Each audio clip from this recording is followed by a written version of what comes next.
I have limitations on that too, because personally, I'll watch somebody, some random fighter or whatever, and I'll say, I could probably do that. You know what I mean? Like I could do that. Well, that guy's a good fighter, but I'm good at jiu-jitsu. I'm a pretty good striker. I could do that.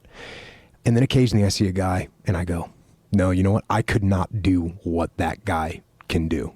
And it just makes me, it's humbling. I think it's humbling. I was watching, Jack Black, right? Sure. Jack Black. I was watching Jack Black the other day, and I look at Jack Black. I look at some actor, right? I look at Brad Pitt, and I go, what's Brad Pitt doing? I could do what he's doing. He's talking on the movie screen, whatever. I know I'm underestimating this, right? But that's what I'm thinking. I'm like, I could do that. But I was watching Jack Black, and Jack Black was singing. And I was like, I can't do what Jack Black's doing right there. Respect and props to Jack Black. The homeboy's got pipes, right? Yeah. He's got pipes. And I look at the same time, I look at, at Johnny Bones Jones, and I go, I wouldn't have done what he just did. I look at McGregor, and I go, you know what? He's got some little spark that I don't have. He's got a flair. Yeah. Yeah, there's a flair that McGregor has that's half of what he does. I mean, he's unbelievably talented. He's got ridiculous power, but there's also this flair about him. When he fucking walks in there flinging his arms, and then he stands there in front of his opponent and goes like that. There's something about him. Yeah. The fucking audaciousness of his, he's just so ridiculous. But it really impressed me when he came back and beat Nate. That really impressed. And I thought it was a very close fight. I actually, and I'll have to watch it again. I usually don't watch fights more than once, but I know it was very, very close. Nate could have won that fight. Yeah, I thought Nate could have won Nate. Yeah, I thought so too, but it didn't. And even just as close as it was, I was impressed. And that was, I think, one of the most impressive feats I've seen as far as that mental game we're talking about. Yeah. To come back and say, you know what? I'm gonna do it this time. That he even wanted to come back. Yeah, at 170 again. Mm-hmm. That was at 170, right? Yeah, the second fight was too. Yes, it was. Yes, impressive.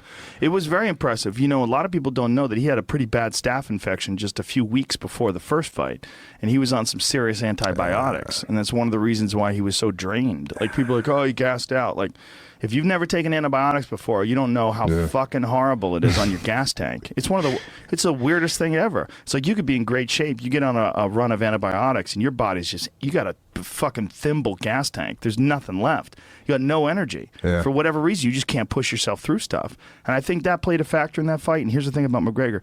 You never heard a fucking peep about it. Yeah. And if it wasn't for me talking about it, most people wouldn't even know. Yeah. He's a bad motherfucker. And I don't know. They said he signed the Floyd Mayweather deal. Oh, really? Yep, he signed. When did that happen? It happened yesterday. No he has signed. Floyd Mayweather has not signed. They're negotiating the pure Floyd Mayweather boxing? thing. Yep, pure boxing. Yeah, that's what I think. I'm like, people, look, maybe he's going to go full Bernard Hopkins, just fucking clinch and hit him in the clinch and tie him up and rough him up, and maybe that's the plan. Lean on his neck, just fight dirty. Let him take points away. Who gives a shit? As long as you don't get disqualified. Don't, stand in the middle of the ring and try to fucking shuck and jive with him. But the other thing is, Floyd's not knocking a lot of people out. Yeah. It's a good fight in terms of to see what the fuck happens. Yeah. How much money is that going to make? He's going to make a fuck ton of money.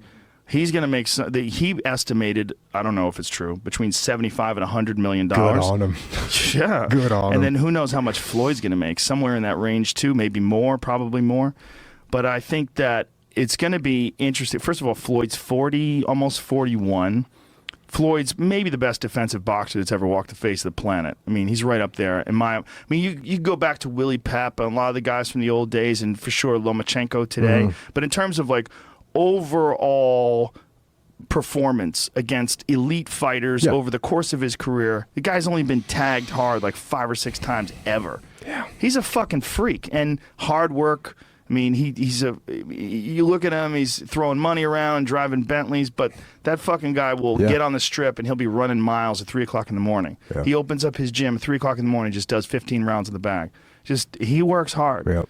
I don't know if he works that hard anymore. Yeah, that'll be an interesting one. Fuck yeah. I'll watch it. I hope it goes down. Look, he might get Connor might get his ass handed to him, but he might not. Yeah. You know, he might tag Floyd. I mean, if he can, Conor is very good at closing distance and snapping off like lead shots. Like that's one of the things that he did with Nate. And he's a southpaw. If he can just snap off 1 or 2 clean shots and make it interesting, it'll be fun. I don't know if he can. Yeah. I don't know what he can do with straight boxing. Yeah, it's so hard to judge. Come on. To man. judge without knowing, without seeing. And if they do it, I think they're going to do it somewhere around September. I think that's the idea. Dang. Jesus Christ. So what's he doing with the UFC until then? Nothing. So the lightweight division is on hostage right now. They're being held hostage.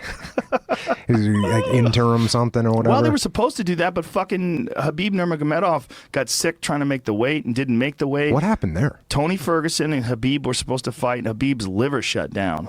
Yeah, he's cutting too much weight. These guys, they get too fucking big. You know, they get up to 190 and they try to get down to 155, and he couldn't make it.